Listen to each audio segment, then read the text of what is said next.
दुनिया में ऐसी बहुत ही कम फसल है जिसमें पर्याप्त मात्रा में आयरन, जिंक, मैग्नीज और कॉपर के साथ साथ एंटीऑक्सीडेंट के भी गुण से भरपूर होने के साथ साथ वो इम्यूनिटी को बढ़ाने में भी मददगार हो और बोनस के तौर पर उसमें कैलोरी भी एकदम ना के बराबर पाई जाती हो। और इसी सांचे में फिट भी बैठता है हमारा और आपका एकदम गोल गोल मटर। मटर के इन्हीं सभी खूबियों के चलते मिस्टर टैगपोल ने इसे शामिल किया है आज की हार्वेस्टिंग प्रोसेस में। तो बांध लीजिए सीट बेल्ट और चलने के लिए तैयार हो जाइए मटर के खेत पर जाने के लिए।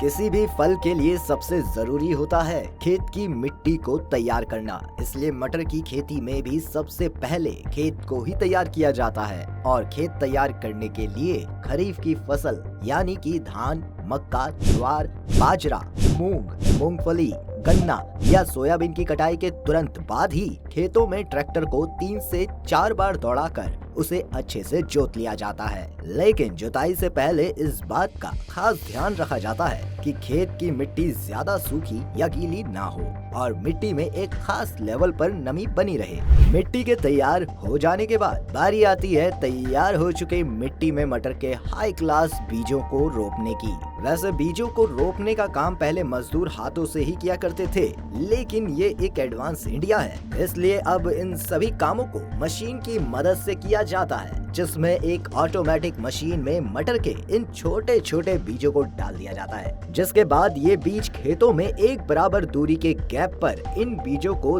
जमीन में कुछ इस तरह से रोप देते हैं। इस काम को हाथ से करने में पहले घंटों लग जाते थे, लेकिन ये मशीन इस काम को चुटकियों में निपटा देता है। खेत जोतने और उसमें बीज रोपने के बाद किसानों को एक सबसे जरूरी चीज करना होता है और वो है इंतजार। और करीब 3 से 4 हफ्ते इंतजार करने के बाद मटर की खेती में नमी और शीत ऋतु की बारिश के आधार पर 2 से 3 बार सिंचाई करने की जरूरत होती है। पहली सिंचाई फूल आने के समय, वहीं दूसरी सिंचाई फलियां बनने के समय की जाती है। सिंचाई करते हुए हमारे किसान भाई इस बात का हमेशा ध्यान रखते हैं कि फसलों में पानी ना ठहरे, इसलिए वो खेतों में हल्की सिंचाई ही करते हैं जिससे फसल को नुकसान ना पहुंचे।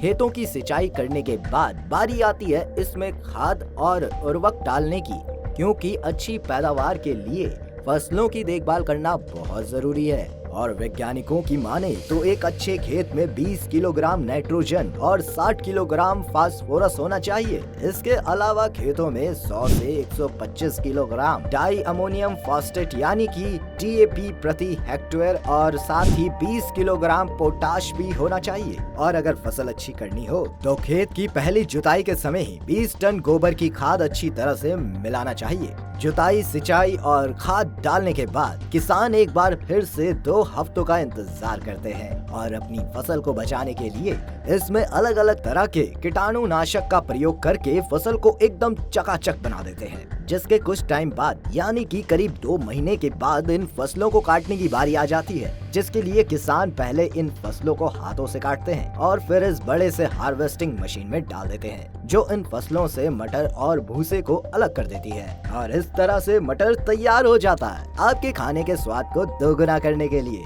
दोस्तों, आज का ये वीडियो आपको कैसा लगा? पसंद आया? बिल्कुल, अगर आया है तो लाइक करिएगा और ज्यादा से ज्यादा शेयर करिएगा अपने दोस्तों और रिश्तेदारों के साथ, क्योंकि मिस्टर टैगपोल चाहते हैं कि ये उन तक भी पहुंचे जो नए किसान हैं, जो मटर की खेती करना चाहते हैं। अगर आप ये वीडियो YouTube पर देख रहे हैं तो चैनल को सब्सक्राइब करके बेल आइकन दबा दें। फिलहाल के लिए इतना ही, अभी के लिए हमें दीजिए इजाजत। आपसे फिर मुलाकात होगी अगली वीडियो में। शुक्रिया।